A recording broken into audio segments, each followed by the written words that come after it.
sitting right here in front of this microphone having a very late night episode, late night, early morning. I did discover something. It's late at night, midnight, 1 in the morning, 2 in the morning. That's when my audience becomes primarily Canadian. So that's interesting. Canadians, I guess, stay up very, very late into the early morning hours, and they decide to listen to theology. So. But I am grateful for all the Canadian listeners. I'm very appreciative that they're up at that hour, letting me talk about whatever. Right now I need to go to YouTube. All right, here we go. All right, good. No. Well, ladies and gentlemen, we have hit, I just got a notification from YouTube. We made it to 500 subscribers on YouTube. Now, a listener, I think, had pointed that out beforehand, but YouTube just sent me a message saying, congratulations, you've made it to 500.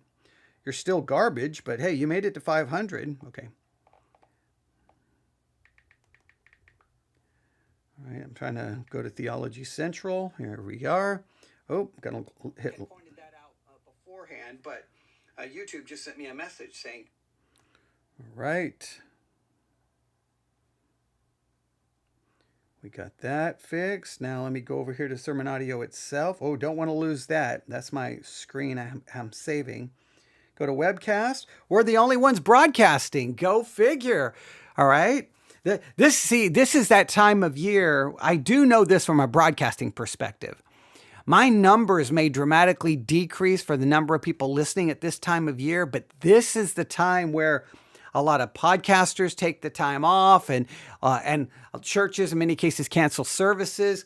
This is where you can really just double down on how many episodes you're doing and fill that gap. Well, nobody else, their other favorite podcasters are not broadcasting, so maybe it gives me a chance to build an audience. I don't know. Typically what I do is then I use this time to talk about things that's going to lose an audience, not build an audience, because I'm just incapable of doing what's necessary to build an audience. I only do what is necessary to lose one. But hang on, let me see how we sound.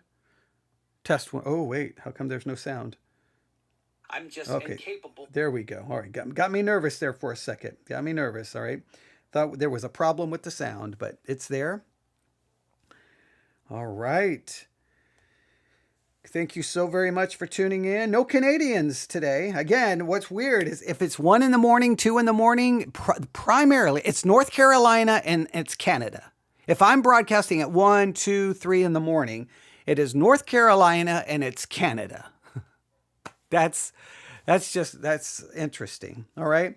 But we have a lot to do, and it's hot here in West Texas today. It's already cooked. I mean, man, it's so hot up here in the studio already. So I don't know how warm it's going to get later today. So it's going to be like, broadcasting may not be a thing. So we're going to get started right now and see what we can accomplish, because we have a lot to do. All right, ladies and gentlemen, without any further delay. Oh, wait, what am I doing? I just closed my software. We go live in 5, 4, 3, 2, and 1. Looking at our world from a theological perspective. This is the Theology Central Podcast, making theology central. Now, if you were listening at about 1 or 2 o'clock this morning, well, you heard me going live. You heard me trying to lift a weight, right? I tried to pick it up. It was so heavy, it threw my back out live on the air. It was just too heavy. It was heavy, ladies and gentlemen. It was a lot of weight. Yeah, I'm overemphasizing that because we've been doing this series on the weight of Christmas, and we've been trying to lift a lot of weight, and it hasn't always gone very well, right? I think I've dropped the weight a couple of times. I've thrown my back out. It's not really worked exactly as I had envisioned it, but I think it does demonstrate the weight of Christmas in so many ways. The weight of Christmas emotionally, so many different ways, but especially theologically. And I think the weight of Christmas is often missed by the church because they try to remove the weight and turn it into a sentimental Hallmark movie, which I reject. So the weight's still here. We're going to have to pick it up again, and I'm going to need your help. And we're going to try to do all of that right after I say, good afternoon, everyone. I almost said good morning, but no, it was good morning about 12 hours ago when I was broadcasting. Now it's afternoon. Good afternoon, everyone. It is Saturday, December the 27th, 2025. It is currently 1:11 p.m. Central Time, and I'm coming to you live from the Theology Central studio located right here in Abilene, Texas, where, ladies and gentlemen, it is hot outside. It is hot. It's almost 80 degrees already. At one point, they had us forecast to be at like 86, 87 degrees. It's going to be in the 80s one way or the other. It is warm. And, so it doesn't have a Christmas feeling, but guess what? That's the whole problem with Christmas is we've turned it into a feeling. And I know Christmas is over, but we're still talking about things very much related to Christmas, what Christmas should be about. It's not about a feeling. It's not about emotion. It's not about snow. It's not about Christmas carols.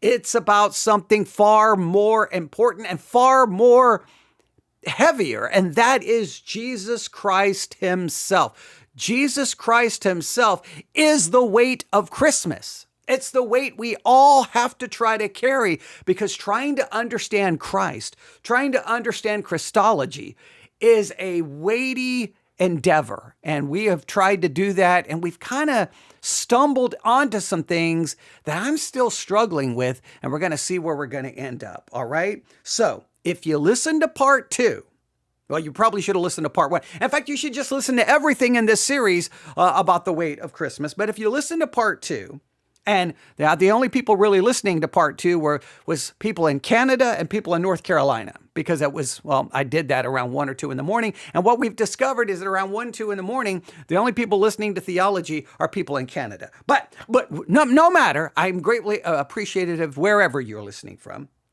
But if you listen to part 2, you probably realize something. I think you probably realized it pretty fast, that this entire series on the weight of Christmas is not Christmas theology in the way most churches do things, because I don't like to do things the way most churches do things, right? If I'm just going to sound like every other church and every other Christian podcast, there's no point in existing, right?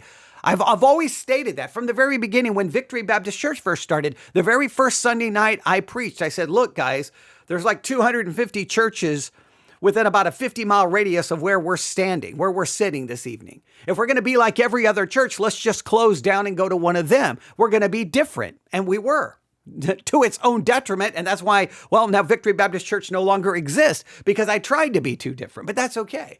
But as a Christian podcaster, if I'm just going to be like all the other Christian podcasters, talking the same way, doing the programs the same way, the same just manufactured, they all sound the same. I'm not going to do that. And so when it comes to Christmas, I'm not going to do Christmas the same way everyone does. And because I have decided to approach Christmas theology not in a cozy, sentimental kind of way, all right? Not anything that would fit neatly into a candlelight service. Clearly what I do would not fit that. I decided to do it differently. But if I'm being honest with you, part 2 didn't really feel great to me. While I was doing it, it did not feel great. Not because the topic is not important, but you've got to hear this. The very moment you try to explain Christ, really explain him, you start running into problems. Every sentence feels like you're at risk of a major theological error. You're about to run into a heretical error. Every sentence, every explanation. Now, what you can do is say, all right, what does our team say? All right, what theological team are we on? Okay, please send me the transcript. Okay, and then you just repeat what your team says. But I don't like theological teams. I just know when you start trying to explain Jesus, you run into some major theological problems. And that's exactly what the early church struggled with. And that's why they fought over these issues about Jesus and how do we understand Jesus. And they did this for centuries. They fought over these questions. So today, once again, I'm not going to pretend this is going to be easy because it's going to be the opposite. And I'm going to say out loud what I think every Christian should know, but most don't. The church has struggled under the weight of Jesus for 2,000 years. The church has struggled under the weight of Jesus for 2,000 years. And if Christmas is truly about Jesus, which is what we claim, well, then we're not going to reduce him to a feeling. We're not going to do what churches tend to do. We're going to do the work. We're going to open up history books. We're going to open up theological works. We're going to dive in and we're going to do our very best. All right. Now, part 3 today. This is part 3 this afternoon. We're going to take a trip back to a specific council at a specific time, the Council of Chalcedon. What was it? Why did it happen? And why does it matter when everything feels convoluted? Because the one thing I did accomplish in part 2 is maybe helping you feel how convoluted this can all be. And if you feel how convoluted it can be, well, then that sets up the reason the Council of Chalcedon occurred. Right? Now, what I tried to do in part 2, and let me put that in air quotes, what I tried to do, it wasn't just a teaching, I wasn't just teaching a heresy. I was trying to deal with the pressure point that triggers the whole Christological crisis, or at least a part of it, all right? And that specific friction point, that weight is when we say God died. Wait. What do we mean God died? I mean, God didn't die. God can't die. I mean, Jesus died, but I mean, his human part died, not his divine part. Oh, so then we're separating the parts? Are we not going back to Nestorianism? See, we get into some issues. But if we say Jesus is truly God and truly man, and he died, well, okay, wait, so then Jesus is truly God and Jesus died. Well, then Jesus is God, then God died. All right, we get into these things trying to understand it. And the moment we try to qualify it, the moment we try to explain it, I think we then risk dividing Christ almost as if he's two separate people, which is Nestorianism, which we do not want because that's an ancient heresy.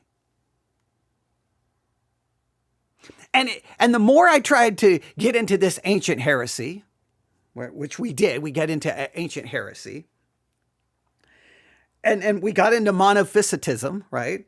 Monophysitism was the heresy we talked about in part 2. But the more we got into it, the more convoluted it felt. And I think it felt convoluted because the subject doesn't allow for a clean explanation. I know church wants clean explanation. I don't think the subject matter allows for a clean explanation. You see, if I try to explain too much, I'm going to fall into an error. If I explain too little, well, then I just lead to confusion, or maybe it feels like I'm trying to dodge the problem.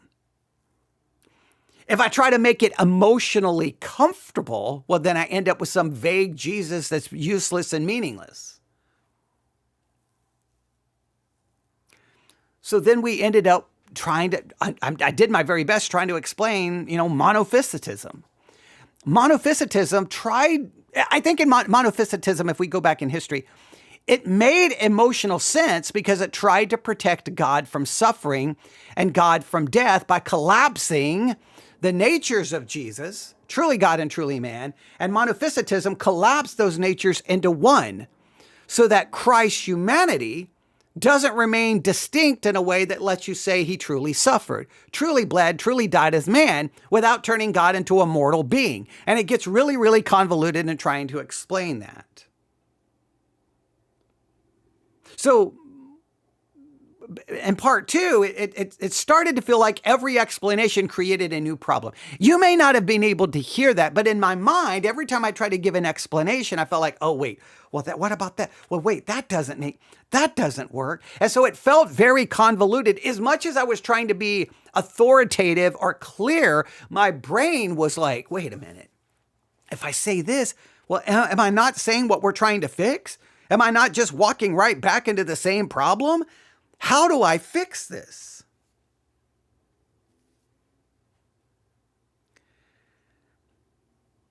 See, I kept running into over and over and over again that basically every single explanation I was offering sounded like I was sliding right back into heresy. If I say only the human nature died, then that sounds like only a part of Jesus died, like Christ is divided. Again, I've already now repeated myself numerous times. That's back to Nestorianism. If I say God died, well, then am I saying the divine nature ceased or the Trinity died? Well, that doesn't work. If I try to smooth it out, I'm basically doing what the church always does, and I'm trying to reduce it all to some simple slogan, and then everybody's like, okay, I'll just remember that slogan and think I have it figured out. But if you start asking them basic questions beyond that little slogan, it all deteriorates into some kind of craziness. See, most modern Christians have never been taught how close their common sense explanations come to old errors. A lot of times when Christians try to give their common sense explanation of Christ is truly God and truly man, the divinity of Jesus, Jesus dying, did God die, did his humanity die, what part died, the Trinity. When Christians give what they feel is their common sense explanations and what many pastors give and kind of this like, oh, shucks, I'm not a theologian. Here's the best explanation I can give. Almost inevitably, they just walk back into ancient heresy. Now, I'm not saying they don't love Jesus, because they do. I'm not saying that they don't mean well, because they, in most cases, do. But I think categories matter, especially in theology.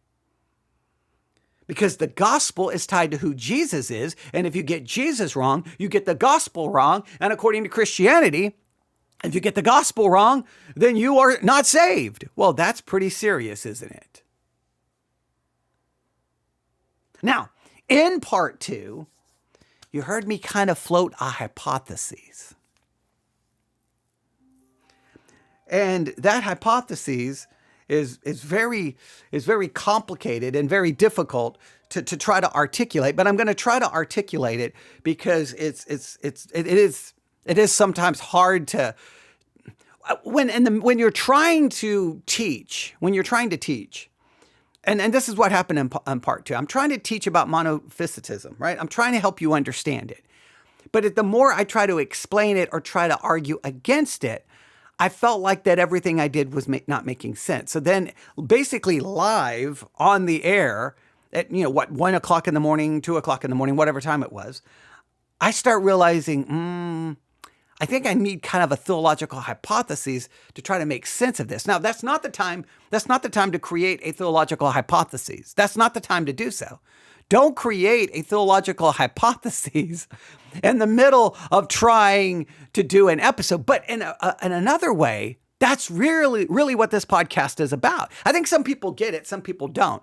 What I love to do is say, here's what we're working on, and we work on it together, right? So some episodes are good, some episodes are questionable, and we struggle through it to try to ultimately reach a conclusion. But they see that I presuppose with that my presupposition is that you're going to listen to every part.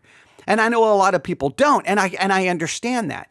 But some people don't catch on. So they'll email me and say in part 1 or part 2 and make all kinds of accusations. It's like, could you just wait till I finish? Because I'm struggling through it with you. So I made a hypothesis in part 2. All right? And I think my hypothesis is correct theologically. I think it's so. So here's what I basically tried to do. All right? My hypothesis is kind of this. Every attempt to explain Christ's death ends up dividing him or confusing him.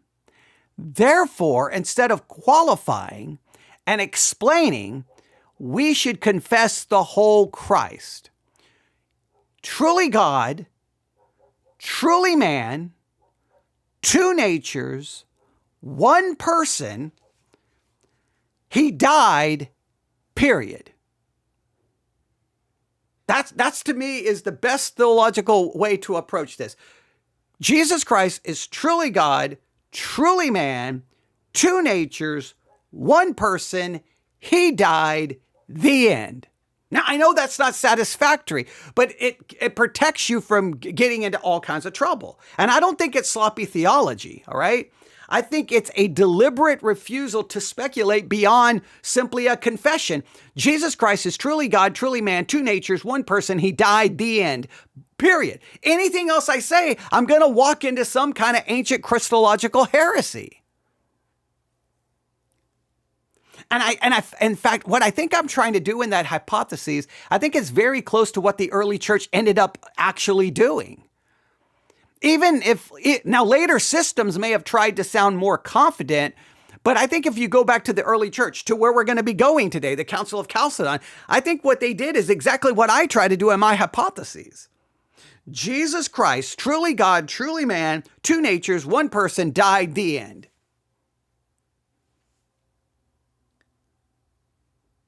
The subject of death is the person of Christ. The unity of Christ must never be functionally suspended. Overqualifying creates the impression that only part of Jesus died. And that impression, as I've now stated numerous times, is Nestorianism, even if I don't intend it to be, or even if people don't intend it to be. And I think all of my concerns are historically legitimate. Jesus Christ, truly God, truly man, two natures, one person, he died, the end.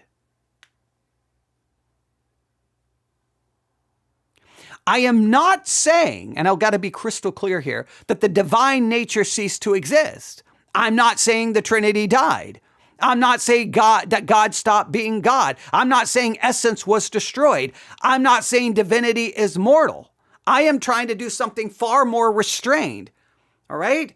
That Jesus Christ is truly God, truly man, all right? Two natures, one person, and he died, the end. I'm not saying anything beyond that, because if I do, I'm going to walk into some Christological heresy. Chalcedon, as we're going to see, does not explain how Christ dies. It just tells us how not to... well, just state it that way. I could go into more, but we're going to talk about Chalcedon, so I don't want to go beyond that. It doesn't really explain how Christ dies. See, Chalcedon does not say death happened like this.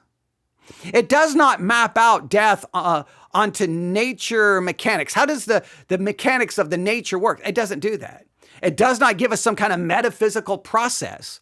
It says that there was one person, two natures, without confusion, without change, without division, and without separation. All right? With one person, two natures, without confusion. All right, I'm going to stop. I don't know if you just heard. Someone just opened the door and needs me, so I'm going to have to stop really quick. I hate this. I'll have to come back and do this again. I got to figure out what's going on.